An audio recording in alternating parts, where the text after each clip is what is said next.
Hello everyone, very good evening to all of you. Thank you so much for joining in today with us. So आज का जो session है हम अपना session next 2 minutes में शुरू करने वाले हैं. So stay with us. We will start in another 2 minutes.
All right.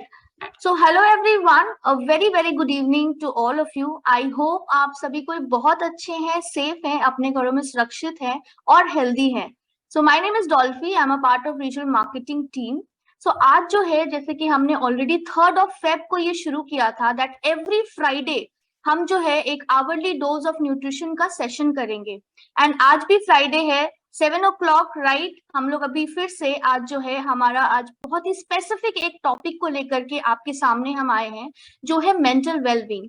जिस तरह से हम चाहते हैं वर्कआउट करते हैं, अपनी बॉडी को फिट रखना चाहते हैं, हम हेल्दी खाना चाहते हैं, हम लेस ऑयल में फूड जो है वो कंज्यूम करना चाहते हैं, जंक फूड इग्नोर करना चाहते हैं, उसी तरह से हमें अपने मेंटल वेलबींग के ऊपर भी बहुत ध्यान देना चाहिए ताकि अगर आप बॉडी से फिट है तो आपका जो मेंटल वेलबींग है वो भी आपका फिट होना चाहिए. आपका मेंटल हेल्थ भी इक्वली इंपॉर्टेंट है. करेक्ट. सो आज जो है हम उसी को लेकर के इसके सारे एस्पेक्ट्स के ऊपर में बात करेंगे कि हम अपने मेंटल वेलबींग को किस तरह से अपने मेंटल को स्टेबल रख सकते हैं, उसको हेल्दी रख सकते हैं, एंड क्या चीजें हैं जो हमें करना चाहिए, जो हम अपने आप को टोटली फिट रख सकते हैं। सो आज हमारे साथ once again doctor Suchita B Mukherjee doctor यहाँ पे ज्वाइन कर चुके हैं, एंड वो जो है एक 1 आवर अपना वैल्यूबल टाइम हमारे साथ शेयर करने वाले हैं एंड मेंटल वेलबींग के ऊपर में हमारे साथ डिस्कशन करने वाले हैं। So please everyone help me welcome doctor Suchita B Mukherjee on this virtual stage. So, ma'am, can we have you on the screen, please? Hello. Yes. Yes. Hello, Thank you. ma'am. Very good evening to you, ma'am. Very good evening to you too, डॉल्फी, और सभी को मेरा नमस्ते, गुरुजनों को मेरा प्रणाम। और आज के इस बहुत अच्छे एक और very nice, I always appreciate and for giving this sort of opportunity as well as इतना यूनिक आइडियाज लाना, मेंटल वेलबींग, इम्यूनिटी, इसके ऊपर एम्वे का ये हमेशा एक बहुत प्रोएक्टिव ये रहा है, spreading education. And so thank you Amway East. And फिर से हम आज मिलेंगे कि इम्यूनिटी के बाद अभी मेंटल वेलनेस के ऊपर हम थोड़ा सा जान लेंगे। So I will continue the session.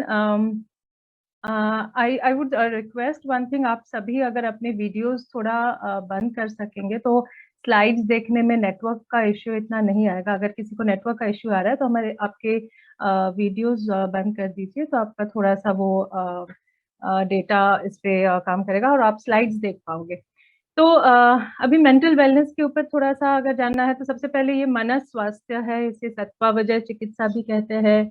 ये मानसिक ये ऐसा नहीं है कि ये सिर्फ मानसिक रोगों पर ही काम करता है, ये हमारे दैनंदिन डेली बेसिस पे हम जिन तकलीफों से या जिन स्ट्रेस पॉइंट से हम जूझते हैं, क्योंकि आजकल का लाइफ स्ट्रेसफुल है, पहले भी था अभी भी है, बट स्ट्रेस के ट्रिगर पॉइंट्स चेंज हो गए हैं। पहले के दिनों में स्ट्रेस के पॉइंट्स अलग थे, अभी स्ट्रेस के पॉइंट्स अलग है। न्यूक्लियर फैमिलीज है, सोशल मीडिया का स्ट्रेस है, एक खुद के कॉन्फिडेंस या खुद के वर्क रिलेटेड खुद के वेलनेस का एक स्ट्रेस है, खुद को हेल्दी रखने का एक स्ट्रेस है, बहुत सारे स्ट्रेसेस हैं।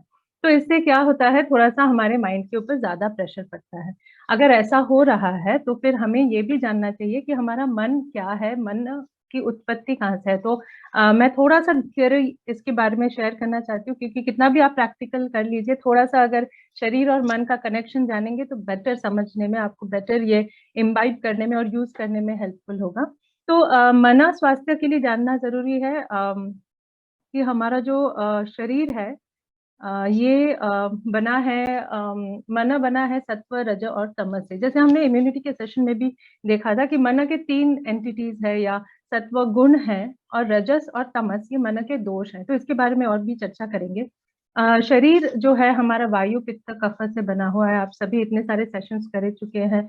तो शरीर का जो एक मेजरेबल एंटिटी है या जो दिखाई देता है, वो 3 दोष है हमारे, वायु पित्त कफ, 7 धातु है, मल है, मूत्र है, ये सारा है। और है हमारे ज्ञानेन्द्रिय और कर्मेंद्रिय। तो ये जो हमारे सेंस ऑर्गन्स है, जो आईज, नोज, टंग, ईयर, स्किन, ये हमारे सेंस ऑर्गन्स भी बहुत इंपॉर्टेंट है हमारे माइंड और बॉडी को समझने के लिए।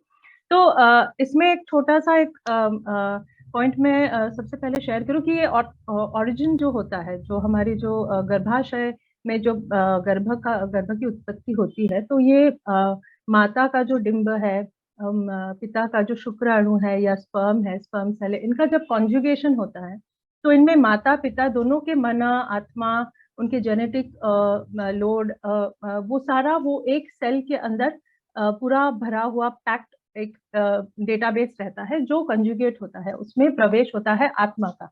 तो ये तीनों जब एक साथ संयुक्त होते हैं तब उसे परिपूर्ण एक गर्भ की उत्पत्ति कहते हैं।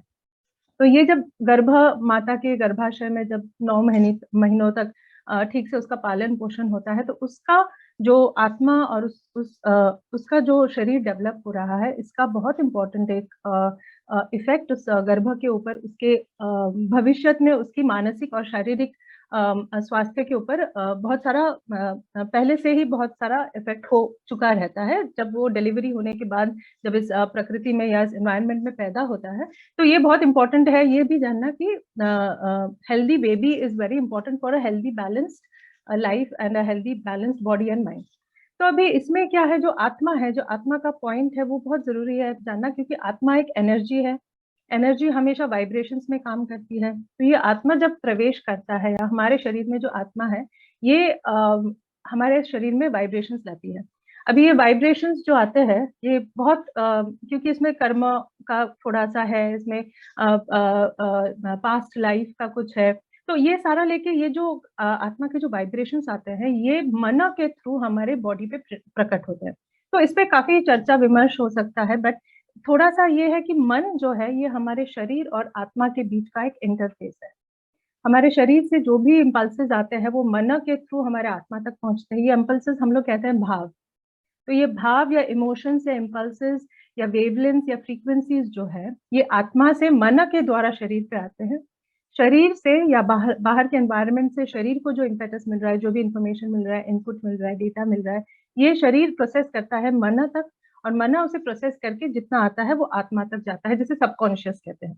तो ये जैसे वेस्टर्न साइंस कहता है जो ईगो है, आईडी है, तो ये सारे पॉइंट्स है कि ये आत्मा एक पॉइंट है जो हम देख नहीं पाते हैं, लेकिन ये बहुत इंटरनल, एक बहुत सूक्ष्म लेवल पे हमारे बॉडी को कंट्रोल करता है।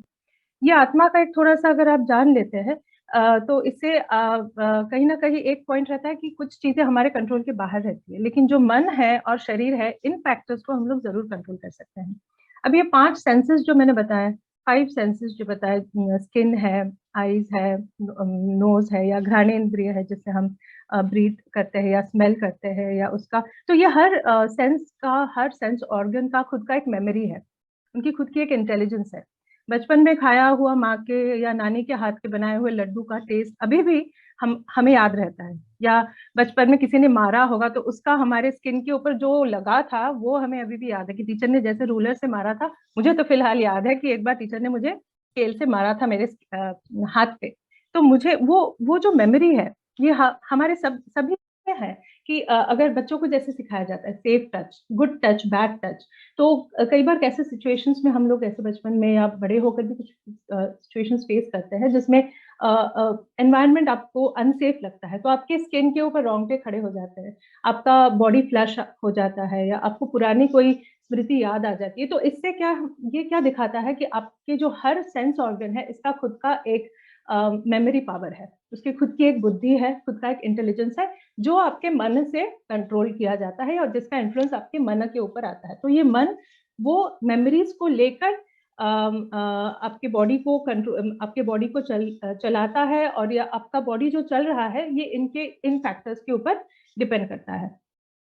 तो इसके ऊपर तो बहुत काफी और चर्चा करेंगे, लेकिन मन के जो क्वालिटीज है, इसका थोड़ा सा हम थोड़ा सा और डीप में जान ले, कि सत्व जो गुण है, ये मन का सबसे अच्छा गुण है। मतलब ये जरूरी है हमारे मन के वेलनेस के लिए। अभी वेलनेस का पॉइंट हम लोग जो कहते हैं कि mental wellness, mental health, WHO, everywhere, सभी ये मेंटल हेल्थ को लेके बहुत काफी चर्चाएं हो रही है, काफी आर्टिकल्स आ रहे हैं, काफी वीडियोस आ रहे हैं, everybody is talking about mental health. तो ये पॉजिटिव रहो, पॉजिटिव सोचो, पॉजिटिव देखो। ये पॉजिटिव क्या है? ये पॉजिटिव है सत्व।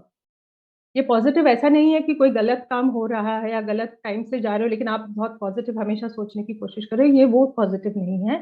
सत्व है जो शरीर में लघुता, मन में लघुता, लाघवता लाता है।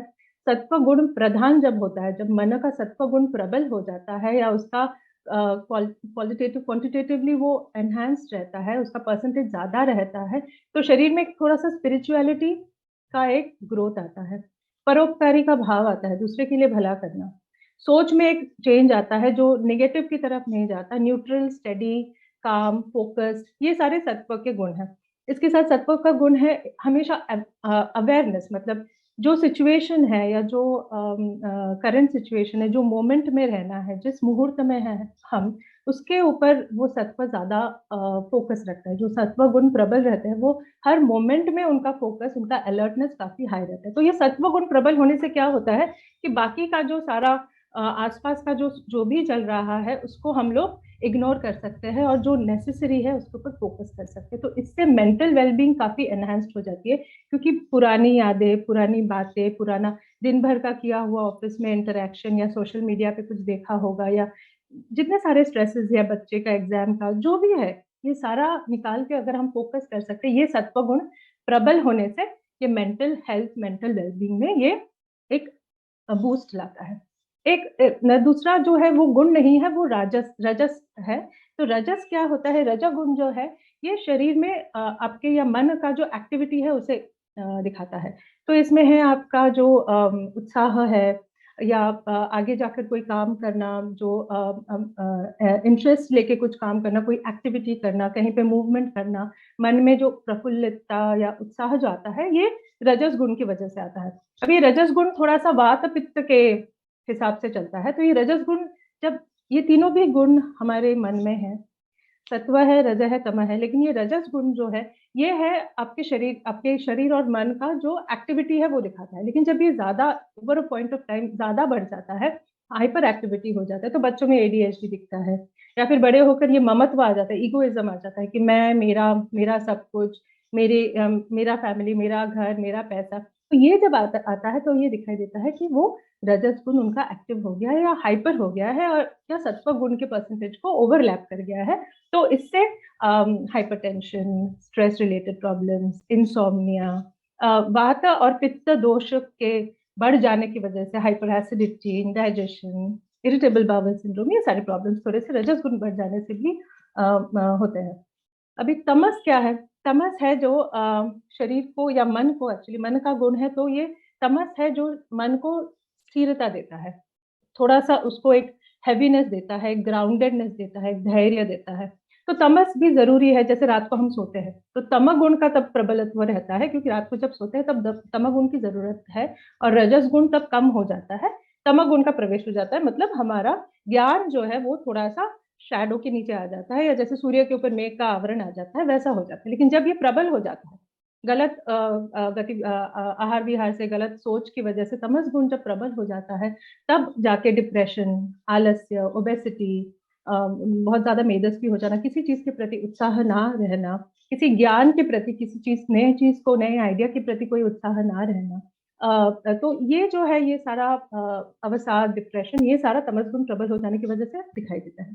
तो ये तीनों भी जरूरी है बैलेंस स्टेट में शरीर और हमारे शरीर के लिए। तो ऐसा नहीं है कि हम पूरा सात्विक बन जाए तो हम जो डेली रूटीन में बाहर जाके पैसा कमाना या धर्म अर्थ काम मोक्ष के जो हमारे 4 पुरुषार्थ है, तो वो पूरी तरह सत्व गुण प्रबल हो जाने से हम वो नहीं कर पाएंगे। तो रजस की भी जरूरत है, सत्व की जरूरत है स्ट्रेस टेंशन को बैलेंस करने के लिए, और तमस की जरूरत है रेस्ट के लिए। लेकिन तीनों भी, अगर तीनों, सत्व का इम्बैलेंस नहीं होता है, लेकिन रजस और तमस के इम्बैलेंस की वजह से काफी सारे मेंटल इलनेसेस इससे अफेक्ट होते हैं।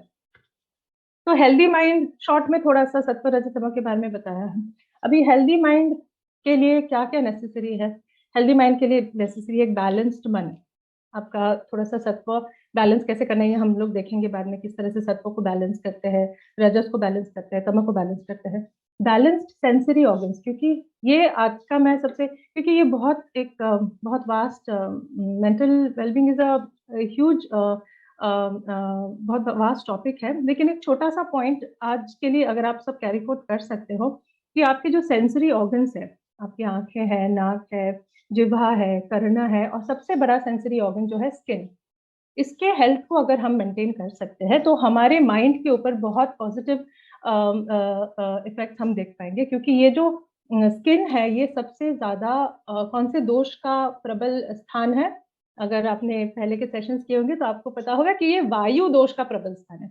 जो वायु है ये हमारे स्किन पे ज्यादा रहता है, तो ये स्पर्श से, उष्णता, शैत्य, ये सारा स्किन के ऊपर रहता है। तो ये स्किन हमारे मन को बहुत इफेक्ट करता है। तो अगर स्किन का हम प्रॉपर केयर लेंगे, जैसे दिनचर्या में, जैसे पहले के सेशंस में कहा है कि दिन में क्या क्या एक्टिविटीज करनी है, सुबह उठकर शौच वगैरह करके, स्नान के पहले तेल लगाना है, उपटन लगाना है, त्वचा के वेलनेस के लिए हम लोग लेप लगाते हैं। तो ये ऐसा नहीं है, कॉस्मेटिक पर्पज नहीं है इसका, वो स्किन के साथ, उसके हेल्थ के साथ, और उसके साथ मन के हेल्थ के लिए बहुत नेसेसरी है कि सुगंधित उपटन लगाना, सुगंधित लेप लगाना, क्योंकि उससे आपकी नेजल ऑरिफिसेस, आपका जो नोज का जो सेंसरी ऑर्गन है वो एक्टिवेट हो जाता है, आपका मन और भी उत्साहित हो जाता है, उसका सत्वगुण प्रबल हो जाता है, अच्छे सुगंधों से मन का सत्वगुण प्रबल हो जाता है। तो सेंसरी ऑर्गन्स का वेलनेस, अगर जैसे कानों का केयर अभी इतना नहीं लिया जाता है, क्योंकि हमेशा कान में या तो हेडफोन्स है, या ईयरफोन्स है, या डोप्स है,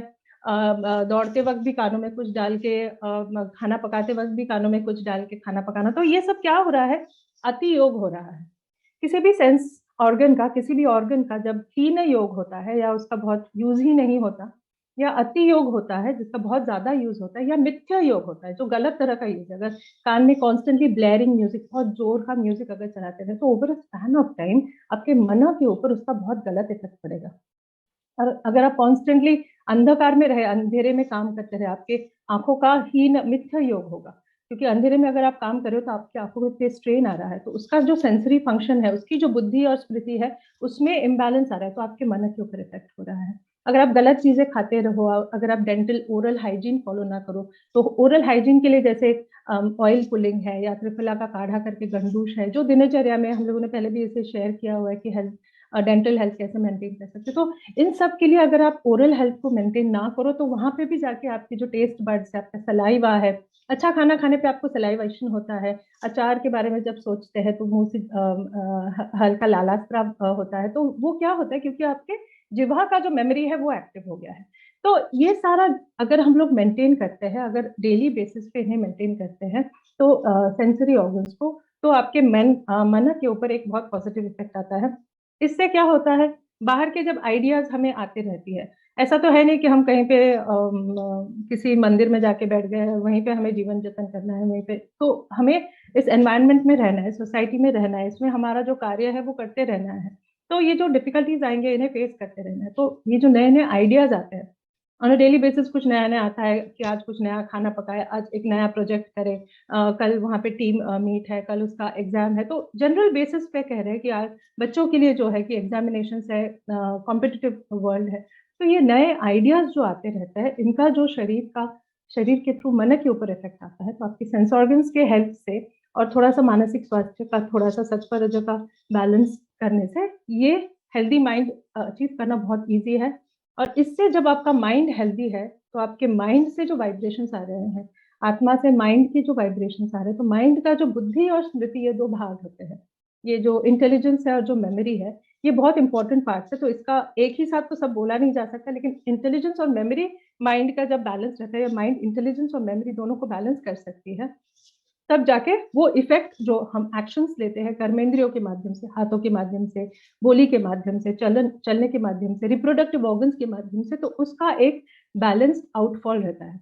अभी ये बहुत जरूरी है कि जानना कि कौन से एनवायरनमेंट से आप बिलोंग कर रहे हो। काफी जगह पे किसी एनवायरनमेंट में, किसी कल्चर में, किसी कास्ट में, किसी कंट्री में कुछ चीजें हैं जो कॉमन है या जो नॉर्मल नहीं जाती है, तो उस हिसाब से भी काफी सारा हेल्थी माइंड उससे चेंज होता है। जो बहुत एग्रेसिव या कॉम्पिटेटिव वर्ल्ड में बचपन से ही बच्चा बड़ा हुआ है, तो वो बड़ा होकर के वो ऐसे कॉम्पिटिटिवनेस उसमें रहेगा, उसमें रजस गुण प्रबल रहेगा, तो वो नेचुरल है उनके लिए। अगर उससे फिजिकल प्रॉब्लम्स आ रहे हैं तो उसको कैसे टैकल करें ये जरूरी है, लेकिन ये environment, culture, family belief, love, affection, ये बहुत इंपॉर्टेंट है हेल्दी माइंड का, फ्यूचर में उस माइंड का जो डेवलपमेंट होता है उसे जानने के लिए। तो अभी जब ये इमोशंस हमें आते हैं, मेंटल वेलबींग का एसेंस है कि ये माइंड हमें लगता है इमोशन का is a big box of emotions. इसमें हमेशा कभी गुस्सा आ रहा है, कभी नींद आ रही है, कभी आलस्य आ रहा है, कभी चिड़चिड़ापन आ रहा है, कभी शांत लग रहा है। तो जानना बहुत जरूरी है वेलनेस के लिए कि इमोशन कौन सा आपको ज्यादा फील हो रहा है। तो ये अवेयरनेस है। अवेयरनेस से क्या आता है, आपका सत्वगुण, वहीं वहां पे ही सत्वगुण का प्राबल्य है कि आप जब अवेयर हो जाते हो कि हाँ मुझे अभी चिड़चिड़ापन लग रहा है, या मुझे अभी एंजाइटी हो रही है कि एग्जाम है, तो एंजाइटी हो रही है कि क्या होगा नहीं होगा, तो ये जो एंजाइटी है, फियर है, डिप्रेशन है, इसको जानना, इसमें अवेयरनेस रखना। टायर्डनेस है, अगर फिजिकल टायर्डनेस है, मेंटल टायर्डनेस है, इससे अवेयर होना कि आपकी बॉडी पे क्या सेंसेशन आ रहा है। आपको बहुत ज्यादा गुस्सा आ रहा है तो बॉडी पे एक फ्लैश आएगा, हीट, गर्मी बढ़ जाएगी। डिप्रेशन लग रहा है तो बॉडी बहुत ठंडा, कोल्ड लगेगा, गर्म चीजों की इच्छा रहेगी, कॉफी, चाय, ये सब पीने की इच्छा रहेगी। अगर शांत है, सुकून है, तो आपका बॉडी बहुत रिलैक्स रहेगा, माइंड रिलैक्स रहेगा, तब आपको नींद भी नहीं आएगी और आपका ज्यादा ओवर एक्सर्शन की भी इच्छा नहीं रहेगी, आपका बॉडी बैलेंस्ड रहेगा। अगर आप बचपन में जैसे कहीं पे गए हो, ट्रैकिंग के लिए गए हो, या किसी माउंटेन टॉप पे गए हो, वहां का अगर आपको एक्सपीरियंस याद है, जैसे मुझे याद है मैं बचपन में ट्रैकिंग करती थी, तो वहां पे बहुत एक कलसुबाई करके एक पीक है महाराष्ट्र में, वहां पे हम लोग काफी फ्रेंड्स लेकर गए थे, तो वहां की जो हवा, इतना लंबा एक डिफिकल्ट ट्रैक कंप्लीट करके वहां टॉप पीक पर जाकर जो हवा का एहसास, वो खुला आसमान, वहाँ पे जो नेचुरल स्प्रिंग से पानी पीना, वहाँ पे छोटा एक मंदिर था उसका, तो वहाँ पे जो फ्लावर्स थे या वहाँ पे जो ग्रास था उसके ऊपर लेटना, ये सारे सेंसेस जब मेरे एक्टिव हो जाते हैं तो मेरे स्ट्रेस के वक्त मैं वो सेंसेस के मेमोरी में चली जाती हूँ। या मुझे अगर याद है किसी बीच पे अगर आप गए हो तो बीच के समुद्र के लटों की जो आवाज है, वो नारियल के पेड़ के छांव की जो ठंडी हवा है, तो ये अगर आप एक्सपीरियंस करके उस सेंसरी ऑर्गन के उस मेमोरी को अगर आप टारगेट करके प्रेजेंट में लेकर आ सकते हो, तो आपका प्रेजेंट का जो कंडीशन है, जो एंगर है, फ्रस्ट्रेशन है, उसको आप साइड करके थोड़ा सा बॉडी को बैलेंस करने में आप मन को हेल्प कर सकते हो। तो ये फीलिंग ऑफ अवेयरनेस, अवेयर होना कि क्या तकलीफ है, और उससे थोड़ा सा अगर बॉडी को चेंज करना है तो उसमें ऐसे हम सेंसरी ऑर्गन्स के मेमोरी को एनहांस टैप कर सकते हैं। लेकिन क्या होता है, कई बार हम लोग ये सारा करते हुए भी काफी नेगेटिव फीलिंग्स का load over a span of time, कई बार ऐसा ज्यादा होता है कि अच्छी मेमोरीज कम है, बुरे मेमोरीज ज्यादा आ जाते हैं, या स्ट्रेस इतना ज्यादा बढ़ जाता है कि अच्छे मेमोरीज लेने का टाइम ही नहीं मिलता कि शांत बैठ के जो अच्छे मेमोरीज या ध्यान या मेडिटेशन करके सत्संग को बढ़ाए, तो वो होता ही नहीं है। सबको पता है थोड़ा सा मेडिटेशन करने से, थोड़ा सा ब्रीथ वर्क, प्राणायाम, डीप ब्रीदिंग करने से इमीडिएटली हमारे बॉडी में एनर्जी की बूस्ट आ जाती है। लेकिन जब ये नेगेटिव फीलिंग ज्यादा आ जाता है, तब क्या होता है, देखा जाता है कि ज्यादा नींद आ रही है, ज्यादा ऑनलाइन शॉपिंग कर रही है। ये बहुत अभी it has become a very difficult thing कि online shopping has become an addiction. कोई चीज जरूरत नहीं रहती लेकिन बस है वो, सो यू फील कि आप वैल्यू, आपके खुद के वैल्यू को आप बढ़ाने के लिए you want to buy something for yourself. बहुत ज्यादा खाना खाना, बहुत ज्यादा सीरीज या नेटफ्लिक्स, अमेजोन प्राइम, इस पे बहुत ज्यादा constantly over span of time 4-4 5-5 घंटे देखते रहना, कि रियलिटी से खुद को अलग कर देना।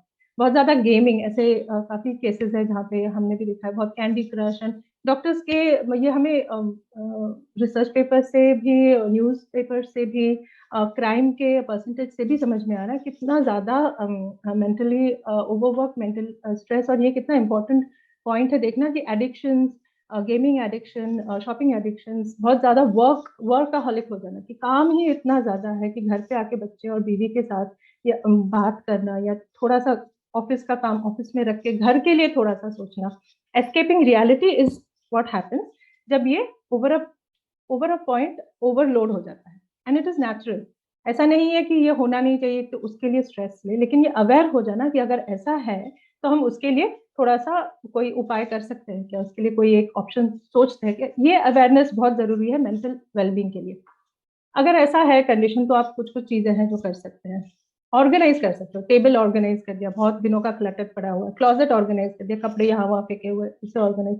ऑर्गेनाइजेशन से क्लैरिटी आती है, थोड़ा सा माइंड एक बहुत सिंपल टास्क करता है तो माइंड को रिलैक्सेशन भी मिलता है, और आपका नॉर्मल ब्रीदिंग थोड़ा सा नॉर्मलाइज होता है। पुराना सूटकेस निकालो, उसमें से कपड़े निकालो, देखो कि क्या है नहीं है, कुछ है जो फेंकने जैसा है फेंक दो, जो अच्छा है उसे डाल दो। इट इज ऑफ, इससे कोई फायदा नहीं होता, इससे जस्ट आपके माइंड को क्लैरिटी मिलती है।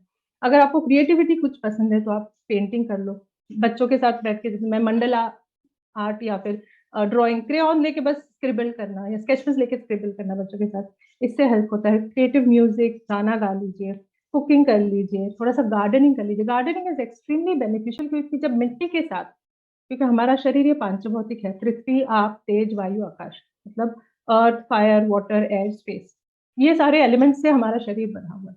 जब हम गार्डनिंग या मिट्टी के साथ या फूल पौधों के साथ काम करते हैं तो वो एलिमेंट्स का जो सत्व गुण है, वो एलिमेंट्स का जो बैलेंसिंग गुण है, ये हमारे शरीर को बैलेंस करता है, हमारी नेगेटिविटी को खींच लेता है। एक और है एक्सरसाइज। एक्सरसाइज बहुत इफेक्टिव है, क्योंकि इसमें आपका जो एक्सेस हीट है, वो हम एक्सरसाइज के बारे में भी थोड़ा सा बात करेंगे, ये आप थोड़ा सा कर सकते हो। मॉडरेटली थोड़ा सा एक्सरसाइज कर लिया, आपका एक्सेस एंगर, स्ट्रेस, ये थोड़ा सा रिलीज हो गया।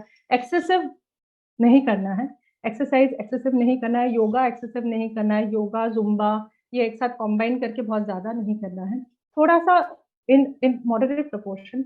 ब्रीथ वर्क या प्राणायाम, तो प्राणायाम क्यों जरूरी है बाद में थोड़ा सा इसमें भी देखेंगे कि प्राणायाम से आपके बॉडी में जो वायु है, जिससे हम श्वसन लेते हैं, हमारा ब्रेथ उसके ऊपर डिपेंड करता है, इससे वायु को बहुत स्टिम्युलस मिलता है। जो पॉजिटिव वायु है, जो मेन वायु है, प्राण वायु, इसको बहुत स्टिम्युलस मिलता है। और वायु तंत्र यंत्र धरा, मतलब ये पूरा जो वर्ल्ड है, ये जो कॉस्मोस है, ये पूरा वायु के ऊपर चल रहा है। तो आपका सत्व गुण भी प्रबल होने के लिए वायु जरूरी है। रज और तम में भी जो रजस गुण है उसमें जब वायु कम हो जाता है तो तमस बढ़ जाता है या पित्त बढ़ जाता है, तो रजस का इम्बैलेंस आ जाता है। तो वायु को बैलेंस करके रखना बहुत जरूरी है। तो ब्रीथ वर्क, डीप ब्रीदिंग, प्राणायाम नहीं करना है, डीप ब्रीदिंग कीजिए। आप डायरी लिखिए, मैं ये हमेशा हर पेशेंट को भी सजेस्ट करती हूँ, आप लिखिए आपका क्या फीलिंग है, आपको क्या फील हो रहा है, आपके शरीर में क्या एक्सपीरियंस है, आप उसको थोड़ा सा एनालाइज कीजिए, विश्लेषण कीजिए। और जैसे मैंने कहा कि आपके सेंसरी ऑर्गन्स के जो मेमोरीज है उसको टैप कीजिए, ताकि आपके बॉडी में वो खुशी, आनंद, पॉजिटिविटी, ये जो उत्कर्ष है इसका थोड़ा सा परसेंटेज बढ़े। अभी एक और है शेयरिंग। मेंटल वेलबींग के लिए ये बहुत जरूरी है कि शेयरिंग करना। तो शेयरिंग सभी को पता है कि दोस्त के साथ थोड़ा बातचीत कर ली, थोड़ा दिल हल्का कर लिया, तो लाघवता है जो मन का सत्व गुण है, इसका प्रधान गुण क्या है? लाघवता या लघुता, लाइटनेस। तो शेयरिंग करने से आपका लाइटनेस थोड़ा सा मन को मिलता है। आप शेयर करते हो तो आप कुछ उसको डिस्कस कर रहे हो तो आपको उसका विश्लेषण होता है, आपको क्लैरिटी मिलता है, पर्सपेक्टिव मिलता है। आप डिस्कस करते हो तो आपको उससे फीडबैक मिलता है।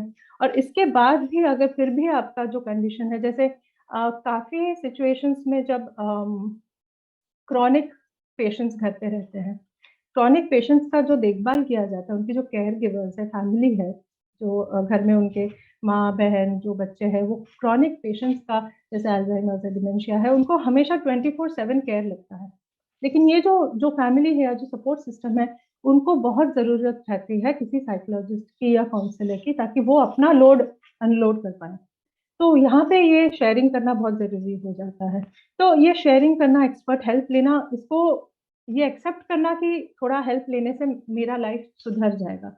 सबसे वही इम्पोर्टेंट है कि अवेयर हो जाना कि मुझे हेल्प की थोड़ी सी जरूरत है। मैरिज में कहीं बहुत सारे प्रॉब्लम्स आते हैं, काउंसलर के साथ बात करने से काफी सारा पर्सपेक्टिव मिलता है, तो marriage counselling is very important. बच्चों में भी when they are taking very competitive exams, या तो वहां पे भी काउंसलर्स का बहुत हेल्प होता है, या सत्तावजय चिकित्सक का बहुत हेल्प होता है। तो ये सारे हेल्प करने से या शेयरिंग करने से आपको एक और पर्सपेक्टिव मिलता है, थोड़ा सा third person point of view मिलता है। और इसके अलावा भी अगर थोड़ा सा आप उसको डिफरेंट पर्सपेक्टिव में आपके डॉक्टर्स अगर डायग्नोज करें, तो दे आर फिजिकल कंडीशन जिसकी वजह से ये मेंटल इलनेस थोड़ा सा ट्रिगर ज्यादा हो जाता है, क्योंकि शरीर और मन का एक बॉन्डिंग है, जब वो टुगेदर, ये अलग नहीं है। शरीर मन को अफेक्ट कर रहा है, मन शरीर को अफेक्ट कर रहा है, आत्मा ये दोनों को अफेक्ट कर रहा है। तो अंडरलाइंग डिजीज अगर कुछ है, तो कुछ कंडीशंस है, कुछ एग्रीवेटिंग कंडीशंस है, फॉर एग्जांपल जैसे थायराइडिज्म, हाइपोथायराइडिज्म है, हाइपरथायराइडिज्म है, या थायराइड का जो वो सिंड्रोम है, उसमें एक काफी सारे सिम्टम्स है उसमें। तो वो सिम्टम्स में मोस्टली देखा जाता है कि इलनेस थोड़ा सा चिड़चिड़ापन ज्यादा होना, ओबेसिटी ज्यादा होना, भूख ज्यादा लगना, या फिर एक ही चीज को बार बार दोहराना, माइंड के ऊपर कंट्रोल थोड़ा सा कम हो जाता है। तो thyroiditis can be one reason. Irritable bowel syndrome, जो गट और ब्रेन का जो एक्सेस है, इम्यूनिटी में भी बात किया है कि आपका गट कैसा है, आपकी अग्नि कैसी है। आपका अग्नि अगर प्रबल है तो आपका मन का सत्व काफी हद तक पॉजिटिव रहेगा, मन का सत्व गुण, पॉजिटिव थिंकिंग, लगभगता काफी हद तक अच्छा रहेगा। तो ये गट और ब्रेन के फीडबैक के बीच में भी हमारा ब्रेन, जो हमारे बुद्धि, स्मृति, मन का जो स्थान है, ये हमारे गट से अफेक्टेड होता है। और गट का जो हेल्थ है ये हमारे ब्रेन से अफेक्ट होता है। तो ये दोनों के इफेक्ट के लिए, जैसे इरिटेबल बाउल सिंड्रोम में स्ट्रेस एंग्जाइटी बहुत बहुत ही कॉमनली देखा जाता है, और स्ट्रेस एंग्जाइटी की वजह से इरिटेबल बाउल सिंड्रोम होना, this is the root cause. Insomnia, ठीक से नींद ना होना, इसकी वजह से रजोगुण बहुत ज्यादा बढ़ जाता है। तो रजोगुण ज्यादा बढ़ जाने की वजह से हाइपर एसिडिटी या जॉइंट पेन या ऑटो इम्यून डिजीजेस, ये सारा बहुत सारा दिखाई देता है, क्योंकि रजोगुण में ये वात पित्त जो है ये ज्यादा बढ़ जाता है। टिश्यू डेफिशिएंसी, जैसे एनीमिया, लड़कियों में बहुत कम उम्र में बहुत चिड़चिड़ापन, क्रोध, राग, हमेशा चिड़े हुए रहना, ये काफी हद तक होता है क्योंकि उनमें थोड़ा सा डेफिशिएंसी है। मोस्टली अनेमिया सिर्फ ब्लड रिलेटेड नहीं, हम लोग जैसे पांडु रोग कहते हैं, जिसमें रस, यह वहां पे उनका अग्नि का क्वालिटी थोड़ा सा कम रहता है, तो हजम ठीक से नहीं होता, हजम ठीक से ना होने की वजह से टिश्यूज में डेफिशिएंसी आती है, करके उनका माइंड हमेशा विचलित रहता है। बच्चों में भी चिड़चिड़ापन रहता है, बहुत चिड़चिड़े बच्चे रहते हैं, हाइपर एक्टिव रहते हैं, मीठा खाने से ही बहुत हाइपर हो जाते हैं, ये भी देखा जाता है। तो वो वर्म इन्फेस्टेशन की वजह से भी होता है। कृमि का जो चिकित्सा है ये एडल्ट में और बच्चों में भी, इसको ज्यादा आयुर्वेदा में बहुत हम लोग इसे मानते हैं, कृमि चिकित्सा। तो ये बहुत इंपॉर्टेंट है। जानना, और मेंस्ट्रुअल कंडीशंस, काफी कंडीशंस में ऐसा रहता है थायराइडाइटिस की वजह से या फिर पीसीओडी की वजह से मेंसेस के पहले ही बहुत अत्यधिक मात्रा में इरिटेशन, चिल्ला मिली, हीट प्रॉब्लम्स, या फिर बहुत ज्यादा डिप्रेस्ड होना, या बॉडी में जो पेन है, जहाँ जहाँ पे पेन है वो बहुत एग्रीवेट हो जाना। तो ये सारे कंडीशंस हमारे मेंटल वेलबींग को लेडीज में, बच्चों में और ये अफेक्ट करते हैं। तो अभी आ जाते हैं कि हम इसके बारे में क्या क्या थोड़ा सा जान ले कि क्या कर सकते हैं। तो हर्ब्स में अगर हम देखें तो सबसे पहला हर्ब जो सत्व के बल को बढ़ाता है, मन के सत्व के गुण को बढ़ाता है, वो है तुलसी। तो तुलसी को क्यों इतना ज्यादा माना है? क्योंकि तुलसी तिक्त रसात्मक है, हल्का स्वल्प उष्ण है। तो इसका क्या कार्य है? हमारे जो रेस्पिरेटरी ट्रैक्ट के ऊपर इसका सबसे मेन कार्य है। लेकिन ये सिर्फ रेस्पिरेटरी ट्रैक्ट का नहीं है, ये प्राण वायु के ऊपर काम करता है। तो ये प्राण वायु क्या करता है? ये सिर्फ श्वसन, ब्रीद इन ब्रीद आउट, ये जो इनहेलेशन एक्सहेलेशन ये तो है ही, ये हमारे हार्ट को नरिश करता है। तो प्राण वायु के ऊपर जब तुलसी काम करता है तो हमारे हार्ट का जो स्थिति है, हमारे मन का एक स्टेशन है हार्ट, एक और पॉइंट है जहाँ पे हमारा मन रिसाइड करता है, वो हार्ट है, और एक और पॉइंट है जो ब्रेन है। तो ये प्राण वायु जो है ये हमारे पूरे बॉडी के सारे फंक्शंस को प्रिडोमिनेट करता है। तो तुलसी उसके ऊपर इफेक्ट करता है, तुलसी कफा के ऊपर इफेक्ट करता है। तो हम जब श्वास के रोग में तुलसी सजेस्ट करते हैं तो इसका ये नहीं है, ये भी काम है कि वो श्वसन इंप्रूव करेगा, लेकिन जो एक्सेस कफ के सीक्रेशन की वजह से लंग्स में ब्लॉकेज आ रहा है उसके ऊपर काम करता है। और ये कहीं ना कहीं बुद्धि के लेवल पे जाकर, मन के लेवल के ऊपर जाकर बहुत सूक्ष्म लेवल पे इसका इफेक्ट आता है। आमलकी जो पित्त के ऊपर काम करती है, तो एक्सेस पित्त के लिए ये बहुत इफेक्टिव है। ब्राह्मी या अश्वगंधा, तो ब्राह्मी का डुअल रोल है गट ब्रेन एक्सेस के ऊपर, क्योंकि वो इंटेस्टाइन के ऊपर काम करती है और ब्रेन के ऊपर भी काम करती है, ये कूलेंट है। और अश्वगंधा है जो हमारे नर्व्स के ऊपर काम। तो ये वायु पित्त कफ का जो है, तो रजस गुण अगर बढ़ा हुआ है और सत्व को बढ़ाना है तो आप तुलसी लीजिए। अगर आपका तमस गुण बढ़ा हुआ है तो भी आप तुलसी ले सकते हो, अश्वगंधा ले सकते हो, ताकि आपकी बॉडी में एनर्जी, पावर, थोड़ा सा रजस बढ़ जाए, तमस कम हो जाए। ब्राह्मी ले सकते हो। यष्टि मधु लेने से बॉडी का जो पित्त का जो डाइजेस्टिव या अग्नि के लिए जो काम है, जो एक वायु, एक और 5 वायु के जो प्रकार है, या हर हर दोष के 5 प्रकार है, उसमें यष्टि मधु का बहुत इंपॉर्टेंट काम है।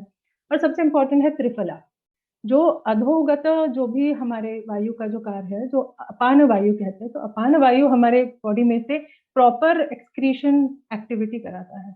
जब तक प्रॉपर एक्सक्रीशन एक्टिविटी नहीं होगा, हमारे शरीर में लाघवता नहीं आएगी, अग्नि प्रबल नहीं होगा। अग्नि प्रबल नहीं होगा तो मन के ऊपर तमस का आवरण, शरीर के ऊपर तमस का आवरण हमेशा बना रहेगा। तो त्रिफला का ये बहुत इंपॉर्टेंट काम है।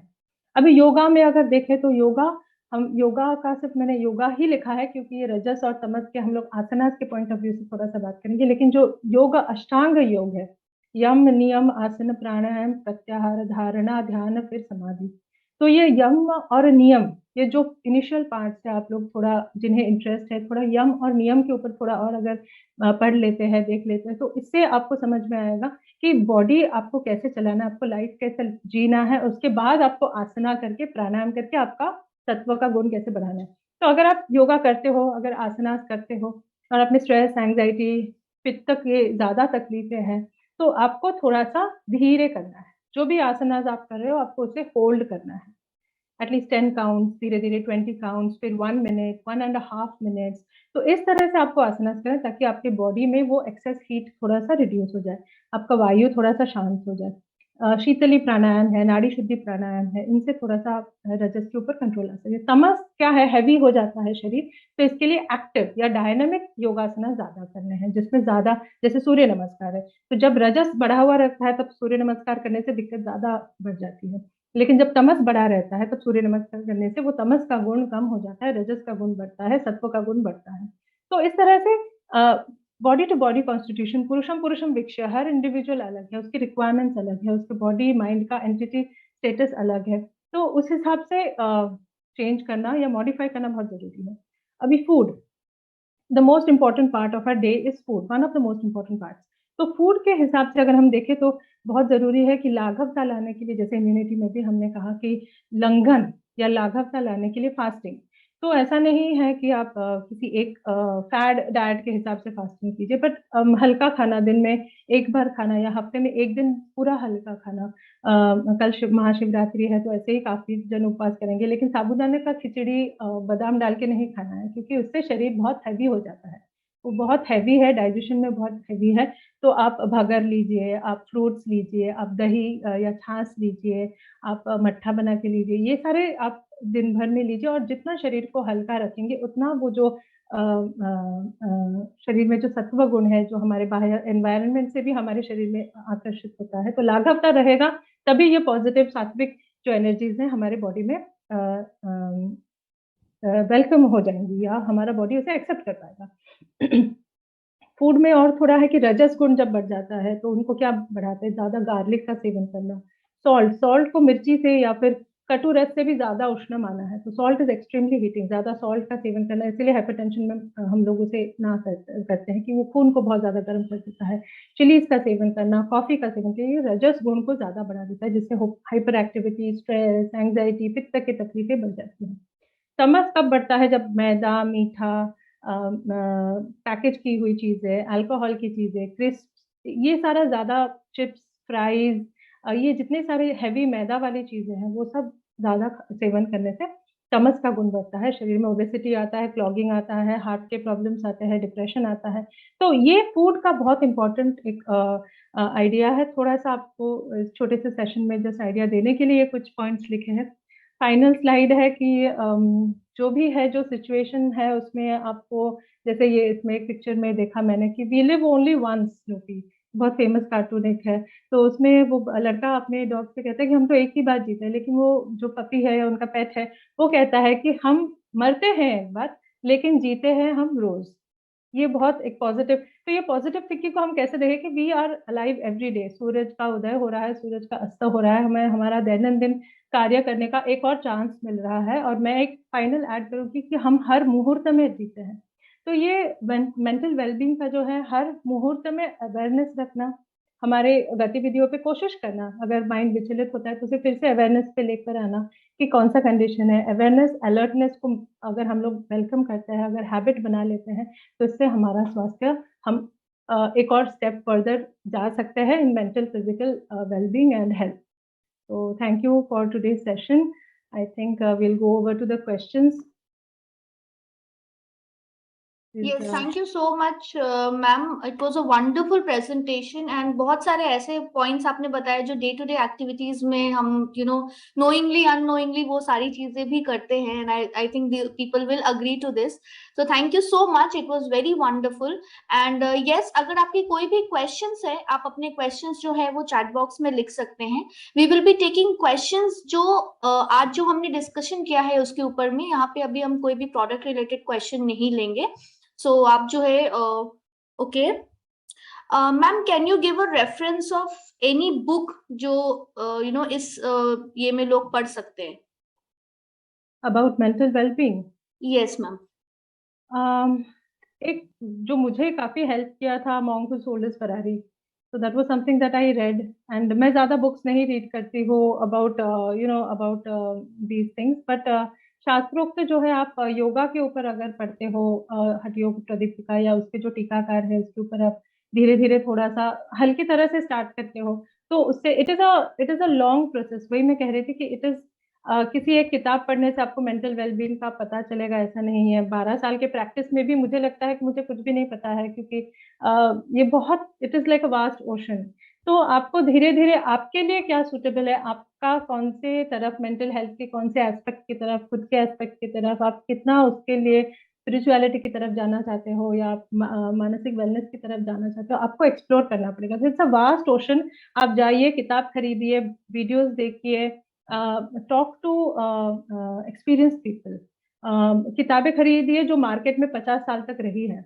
New there are many things new coming up, but time tested जो किताबें हैं अराउंड 50 ईयर्स, 60 ईयर्स, 70 ईयर्स से जो मार्केट में रही है, या जो पुराने पब्लिकेशंस है वो उसे बेचते आ रहे हैं, वैसे किताबें खरीदिए, ताकि वो जो टाइम टेस्टेड जो रहता है उसको हम हमेशा अप्लाई करने में थोड़ा और इजी रहता है, या उससे अंडरस्टैंडिंग भी थोड़ी हेल्प होता है। तो किताबें तो बहुत ज्यादा है, ऐसे आयुर्वेदा के लिए भी काफी पूछते हैं कि कौन सी किताब पढ़े, लेकिन एक किताब से it is not possible. It is, you have to keep on searching. आपको you have to keep on discovering and searching. Yes, correct. Ma'am एक क्वेश्चन है, जो क्वेश्चन है कि मतलब हाउ विल वी अंडरस्टैंड, या फिर हमारे बॉडी में कौन सा गुण ज्यादा हो जा रहा है, वेदर इट इज राजस और तमस, ये हमें कैसे समझ में आएगा? हाँ, तो आपको वही मैंने इसमें सेशन में कहा कि आपको जानना है कि तमस के गुण क्या है। तमस का गुण है लेथार्जी, आलस्य, टायर्डनेस, किसी नए आइडियाज के प्रति not interested in new ideas, new activities, किसी कार्य में उत्साह ना रहना, या तमस के गुण है। ये सारे गुण जब आप देखोगे कि आपका, तो इसीलिए अवेयरनेस जरूरी है कि आप अवेयर हो क्या। पहले आपको जानना है कि आपके शरीर में क्या हो रहा है, इसलिए राइटिंग डाउन। तो you have to first understand कि आपको क्या हो रहा है, या आप जिसके बारे में सोच रहे हो उनमें क्या क्या सिम्टम्स आप देख रहे हो। उसके बाद फिर उनको एनालाइज करना है कि इनका तमस बढ़ा है, इनका रजस बढ़ा है। अगर रजस बढ़ा है तो मैंने जैसे कहा ईगोइज्म आ जाएगा, बहुत हाइपर एक्टिव रहेंगे, हमें शांत रहने की टेंडेंसी नहीं रहेगी। हमेशा ये प्रोजेक्ट खत्म हो गया तो दूसरा प्रोजेक्ट, दूसरा प्रोजेक्ट खत्म हो गया तो तीसरा, किसी से गॉसिप करना, किसी से बात करना, या दूसरा कुछ या नेगेटिव भी हो सकता है, पॉजिटिव भी हो सकता है। तो वो हाइपर एक्टिविटी जब बढ़ जाता है तो वो रजस का गुण है। सत्व का गुण है जो स्थिर रहेगा, कामनेस रहेगा, शांतता रहेगा, स्पिरिचुअलिटी में रहेगा, पॉजिटिव अच्छे कार्य में रहेगा। तो ये सारे जो गुण बताए, ये जब भी आप देखोगे किसी में या खुद में अनुभव करोगे, या उसे जब लिखोगे आप देख पाओगे। तो over a span of time इससे आप सीख पाओगे कि आपका मन के कौन से चेंजेस आ रहे हैं। It takes some time, but it is not difficult, but it takes some time. थोड़ा सा इसको अभ्यास करना पड़ेगा। करेक्ट। मैम एक क्वेश्चन जो है वो मल्टीपल टाइम्स आया है, सो मैं एक कॉन्क्रीट करके उस क्वेश्चन को ले रही हूँ। सो हमारे मेंटल वेलबींग में योगा कितना हद तक हमें हेल्प कर सकता है? ऑल्सो योगा का अगर कोई स्पेसिफिक आसन हो जो हमें लाइक हेल्प कर सकता है, तो अगर वो थोड़ा आप बता दें। तो this is a very good question actually, क्योंकि योगा जो आसना है, एक्चुअली जो मेन योगा का जो संस्कृत जो टेक्स्ट है उसमें योगा आसनास के लिए सिर्फ 3 श्लोक है। आसनास का एक बहुत बड़ा अभी एक कमर्शियल और एक मार्केटिंग के पर्सपेक्टिव बहुत ह्यूज एक हो गया है, multiple types of asanas. But actually asanas का एक छोटा सा ही पार्ट है, लेकिन मेंटल वेलबींग सिर्फ आसनास के माध्यम से नहीं होता। इसलिए मैंने कहा जो अष्ट अंग है, 8 स्टेप्स है योगा के, at least the first 4 steps are very important. उसके बाद आता है धारणा, ध्यान। तो ये जानना ज्यादा जरूरी है। आसनास मैं हमेशा एडवाइस करती हूँ, आप 15-20 आसनास मत कीजिए। आपके बॉडी को आप जब आसनास करोगे, you have to feel the pose when once you start doing asanas on your own. जब योगा इंस्ट्रक्टर भी पढ़ाते हैं, या फिर हम भी जब योगा सिखाते हैं, तो आपके बॉडी को कौन से आसन में सबसे ज्यादा सुख मिलता है, स्थिरम सुखम आसनम। मतलब आपका बॉडी जिस आसन में रह के उसे अंदर से आपको रिलैक्सेशन का फीलिंग मिलेगा, ये वो आपका आसन है। ऐसे 4-5 आसन हो सकते हैं, आप do it on a daily basis, but वो आपको एक्सप्लोर करना पड़ेगा। This is all about exploration, क्योंकि आपकी इंडिविजुअलिटी, आपकी प्रकृति, आपके आत्मा के भाव, आपके मन के भाव, शरीर के जो वाइब्रेशन से, ये सब आपका इंडिविजुअल आपका पैकेज है। तो इसको you have to personalise it. तो on a general basis bhujangasana है या चक्रासन है, जिसमें भी हमारे स्पाइन को हम लोग जितना बेंड कर सकते हैं, तो उससे काफी स्पिरिचुअल एनर्जीज हमारी जो हमारा सैक्रल चक्र है, या जो मूलाधार है, वहां से सहस्त्रार तक जाने के लिए, तो स्पाइनल कॉर्ड हमारा जितना फ्लेक्सिबल रहता है, उतना यूथ एनर्जी पॉजिटिविटी उतनी रहती है। तो स्पाइनल बेंडिंग जितने भी आसनास है, बट बी केयरफुल, अगर आपको स्लिप डिस्क या स्पाइनल प्रॉब्लम्स है, सर्जरी है, उसको आपको बहुत केयरफुली करना है या अवॉइड करना है। लेकिन front bending, back bending, camel pose, cartwheel pose, sarvangasana, ardha matsyendrasana, sideways bending, तो स्पाइनल कॉर्ड के ऊपर जितने भी आप जो आसनास है उसको ज्यादा आप फोकस करते हैं, तो आपके शरीर के ऊपर थोड़ा सा पॉजिटिविटी आपको जल्दी, और वो आसन का आप मजा तब आप फील कर पाओगे। I hope I have answered the question yes, absolutely. satisfactorily. So ma'am, last question from my list would be, जो कि again a very, we have discussed in the session also, आपने ये डिस्कस किया है, but बहुत सारे ये questions आ रहे हैं कि day to day activity, day to day life में हमारा बहुत ही बिजी स्केड्यूल रहता है, तो किस तरह से हम थोड़ा सा कामनेस उस बिजी बिजी शेड्यूल में ला सकते हैं? Again, the same thing. Busy schedule में अगर यू हैव 5 मिनट्स, तो इसका एक बहुत यूनिक एक टेक्निक है योगा में, तो उसे इंस्टेंट रिलैक्सेशन जो कहते हैं, या फिर इंस्टेंट एनर्जी बूस्ट के लिए कहते हैं, योग निद्रा भी कहते हैं। तो 5 मिनट्स में you can recharge your self. या अगर इसको थोड़ा प्रैक्टिस करना पड़ता है, बट इसे ना करके भी अगर आप ब्रेथ वर्क के ऊपर फोकस करो, कि आंखें बंद करके एक स्थिर जगह पे अगर पैर फोल्ड करके बैठ पाओ, तो पैर फोल्ड करके बैठ के you can do deep breathing. So deep breathing के भी टेक्निक्स है, बट स्लो डीप ब्रीदिंग करने से काफी सारा आपका स्ट्रेस रिलीज हो जाता है। इसके साथ एक और कर सकते हो आप, मंत्र चैंटिंग।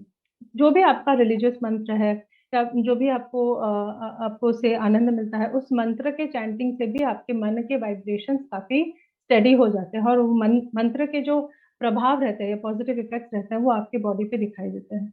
तो ये 2-3 टेक्निक्स है। एक और है, if you can go out for a walk, if you can do some stretching, जो चेयर योगा है या ऑफिस के लिए जो योगा आसनास है, जैसे बैक स्ट्रेचिंग कर सकते हैं, तो बैक का फिर से अगर आप स्ट्रेचिंग करो थोड़ा सा डेस्क के ऊपर ही, तो अभी तो काफी सारे कॉर्पोरेट ऑफिस में there separate rooms where you can go and spend some time, keep a yoga mat, आपका थोड़ा सा टाइम निकाल के वहां पे थोड़ा सा स्ट्रेचिंग कर सकते हो।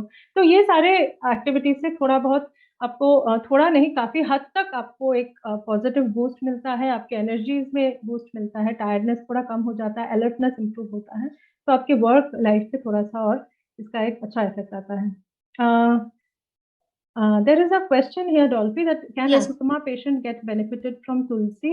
So yes, I would like to answer that asthma patient के लिए Tulsi is not the main drug of choice, but as a supplement over a span of time, asthma patient के लिए ये बहुत effective रहता है on a daily basis तुलसी का seven करना, क्योंकि वही जो मैंने कहा, प्राणवायु आपका जो मन के ऊपर है, सत्व के ऊपर, इससे अवश्य ही तुलसी का काफी अच्छा बेनिफिट। लेकिन नॉर्मल जो रेगुलर जो मेडिसिन है वो अवश्य कंटिन्यू करने हैं, लाइफस्टाइल फॉलो करना है।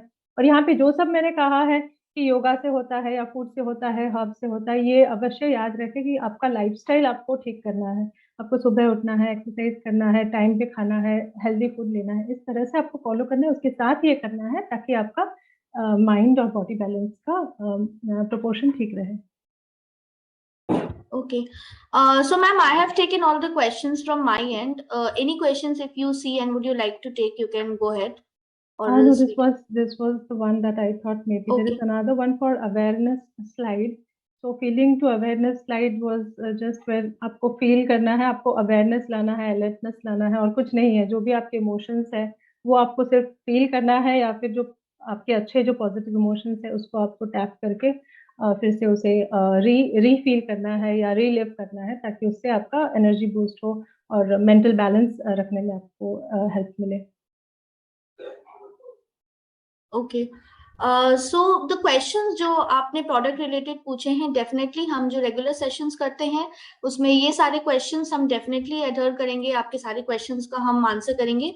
क्योंकि ये एक एक्सपर्ट स्पीक क्वेश्चन है, इसलिए ये सारे क्वेश्चंस को हम इस सेशन में नहीं ले रहे हैं। So definitely in some other session हम डेफिनेटली आपका ये सारा क्वेश्चंस लेंगे। So thank you so much ma'am for a wonderful presentation and for answering all the questions very nicely. And आपके लिए यहाँ पे सभी लोगों ने chat box में everybody is saying it's a excellent session, and so we are very thankful to you to give your precious time to us, to the East team here. Thank you so much, Dolphy. It has been a pleasure always, and so much good support and understanding, and such a lovely participant number of participants and their questions and the feedback. It is all very encouraging. Thank you so much. Thank you so much, ma'am, and we hope to see you once again in very, very near session with us. So thank you so much for your valuable time, ma'am. Thank you. Take care, everybody.